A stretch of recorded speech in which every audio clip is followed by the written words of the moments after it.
Hey everyone, Mary Zarnecki here. I'm super excited to welcome you to this week's episode of Sticky Note Marketing. This is my weekly show where I share actionable, outcomes-oriented tips to improve your marketing, make your marketing more effective, and bonus, it fits on the back of a sticky note because I believe in breaking things down that could potentially be super complicated and complex and making them simple and effective so that you can take action and implement this week, right? So we want to move our businesses forward. If this is your first time joining us on a Sticky Note Marketing show, I welcome you here. Feel free as you're jumping in live or watching the replay to drop a note. Let me know where you're watching from. I always love to know where people are located. But the point of this show, the reason I do this is because for the past 20 years, I have been working in marketing with big brands, small brands, local businesses, online businesses, and I am super passionate about helping entrepreneurs, business owners, and those trying to serve their audiences be more effective in their marketing so that you can actually create the impact and make the profits and grow the business that you actually are proud of and want to create in this world. So that's what I'm all about. So today's topic is one that I'm very passionate about and actually going to be traveling to California this weekend to present on, which is the power of listening and how you can actually use the power of listening to become irresistible to the people that you want to bring into your business and serve. So I'm going to be speaking this weekend down in Del Mar, California at the annual MobCon event, the first annual MobCon event. So if you are in the area of San Diego, I'd love to see you there live. Feel free to check out the link. There's the link in my bio if you want to check out tickets for MobCon, but I would love to see you there live. If you are not able to make it live, I'm going to drop up some of the golden nuggets that I'm going to be sharing with that audience with you here today. So here's the thing, the power of listening. You may be like, okay, yeah, Mary, what does that have to do with marketing? I know how to listen, right? Well, here's the thing. Most people think that listening is being quiet, making some eye contact maybe and a few well-timed mm-hms, but they're wrong. So the thing with silent listening is our brains move faster than the kind of information we can take in. So what happens is in those gaps between our brain catching up with what we're hearing or what people are saying is our brains fill those gaps in. Now, what does this mean for your business? So when you are a business owner, if you are speaking to your audience or you are engaging with a customer in a one-to-one sales conversation, if you are not specifically focused on listening to what they have to say, you might in your brain be skipping ahead to the pitch or the sale or how am I going to position my benefits, right? If you've ever felt that way when you've had a sales conversation, drop me an emoji down below. So you may be like, oh my gosh, yeah, I can solve that problem. Oh, this is how I'm going to pitch it, right? So you may be jumping ahead to the solution without really listening to what the core need is and what's the deeper insight below the need or want that your potential client or customer may be articulating to you. So this is not a problem that just small business owners or entrepreneurs fall into, right? This is a challenge that actually big brands bump into all the time, which is one of the reasons that big brands like Dole's, Starbucks, LinkedIn bring me in to help train their marketing teams on topics just like this: customer-centric marketing, insights development, how to create connections, emotional connections with their ideal target audiences. So this is not just a small business topic, but it's relevant for businesses of all sizes.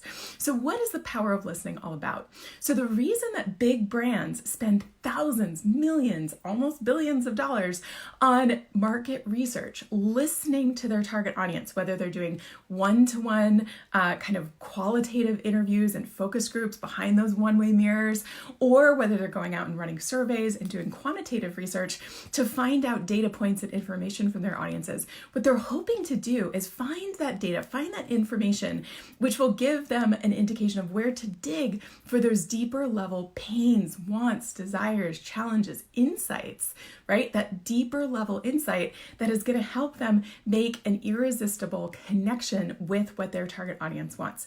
Now, what's the key for you if you're a small business or a medium-sized business looking for that edge over your competition to stand out in a crowded marketplace and create that irresistible emotional connection with your target audience? It's about the power of listening.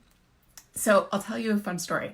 So I play this game a lot when I'm talking to big brands. I also do this a lot when I'm talking to my audience. I actually just put this question in my Facebook group, my private Facebook group this week. And the question I love asking people is usually a two-part question, but who do you serve and what problem do you solve? Now, listen very carefully. What problem do you solve? Not what benefit do you offer? What solution do you offer? What problem do you solve? And I'll tell you what, not just small businesses, not just entrepreneurs, but big brands answer with their solution first 9 times out of 10, right? We are conditioned to put ourselves out there in the best light when we're trying to sell and promote our business, especially when we're thinking in the marketing zone, right? Which is the zone that I live in. So here's the deal. When I ask you, what problem do you solve? I'm asking you to share with me, what is the pain that you will alleviate? What is the insight that you're tapping into for your target audience? Not, what do you help them do? Where do you help them go? What do you help them get to? Now, I'm not trying to beat up on anyone in my group or any of the brands I've talked to that have answered this question with that, because obviously the answer that you're providing is essential to know, and having a clear, distinctive, unique value proposition and market dominating position where you're actually communicating what you offer in a compelling manner is key. And it's one of the things that I work with all of my clients on when we're working together.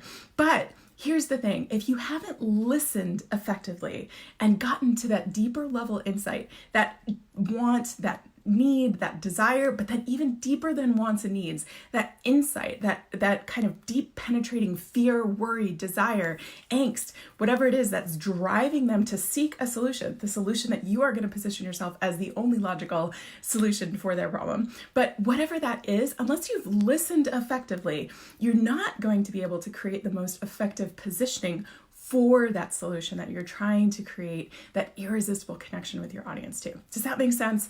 So I would love to hear from you guys. If I asked you the question, what problem do you solve?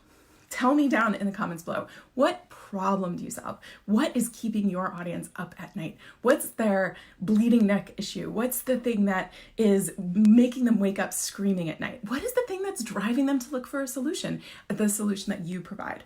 So drop that down below. Now, here's another story for you guys. So you might think that, okay, this is really theoretical and it doesn't apply to anything I'm doing in my business this week, Mary. How is this going to actually put money in my bank account for my business this week? Well, here's the thing. If you haven't listened effectively, you might not know the biggest issue, and you might be creating products and services and offers that are basically addressing lower level or lower priority issues for your audience. So let me tell you a story. So I was working with one local business who was really focused on trying to provide landscaping services for high-end customers, right? And it was one of those things where they felt like they really wanted it to be exotic, and they thought that their ideal customer really cared about having all of their neighbors basically love their yard and talk about their yard and kind of be the fanciest yard on the block.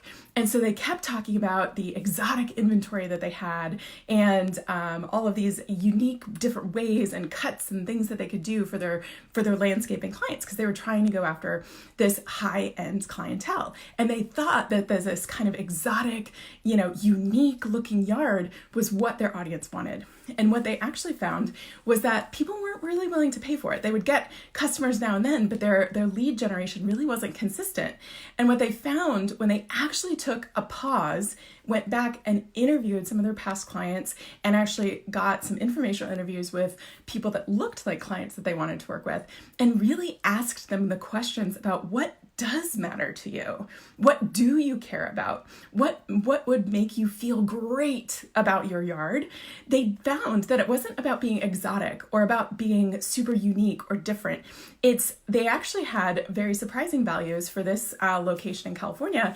They actually were really caring about their water conservation issues. And so all of these exotic plants that they had been unique offer were actually turning away the exact people that they wanted to attract, because they were not necessarily sensitive to being water conscious. So what they found by taking a pause and actually listening to their audience was that the values that they had around what they were willing to pay a premium for, someone that was expert in creating a water sensitive landscape that was also extremely beautiful, that was the key to creating their market dominating position. So they wouldn't have found that out if they hadn't taken the time to actually listen effectively to their target audience and what was the highest level benefit that they wanted to deliver, right? So what was the most important thing that audience wanted from them or wanted from a solution provider. Okay, so hopefully that shows you how this can actually impact your bottom line. It's not just some fancy schmancy or theoretical idea about marketing is listening to your audience and doing this kind of market research. It actually can impact your bottom line because it's going to impact the message, the communication, and the products and offers and services that you're putting out to your market. So if this was valuable to you, I would love to continue the conversation over in our Facebook group. I will drop the link to our Facebook group down below. In the meantime, if you want a better handle on your audience insights, on figuring out how to get smarter about your audience, how to communicate better and more effectively to your audience, I invite you to check out the link above, which is my Audience Intelligence Accelerator program. So basically what I've done is in 3 quick modules, you can get this done in a weekend. I've downloaded my MBA brain into this program and given you the step-by-step formula for figuring out how to create that emotional connection, that irresistible, magnetizing kind of communication to your audience based on listening. So if that is of interest to you, if you want to basically tap into all the tricks that I shared with you today, check out that link above. It's the Audience Intelligence Accelerator, and it will get you kickstarted on your way. Like I said, downloaded my MBA brain and you can get it done in a weekend. So looking forward to continuing the conversation with you. If you want to continue the conversation in our group, I'll put that link below and I will see you over there. Cheers. Bye.